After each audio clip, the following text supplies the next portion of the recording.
Негізінде қазақтарда культура инвестирование вообще дамымаған. Культура инвестирование дегеніміз, мысалға Америкада қарайтын болсақ, даже кухрабочий болсын, даже Макдональдстегі сатып тұрған продавец болсын, далада сыпырып жүрген уборщик болсын, жаңағы дворник болсын, қарамайды. Олар әр ай сайын акциялар алады, облигациялар алады. Олар балалар туылған кезде 40-летний, 10 жылдық облигациялар болады. Сондайды подаркаға подарить етеді.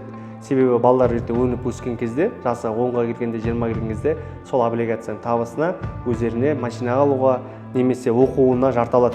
Бізде инвестиция жайлы естіген кезде бәрі шошып қалған, қорқып қалған, түрлі лохотрон жайлы, Questra World, CoinMarket деген сияқты үлкен проекттер бар.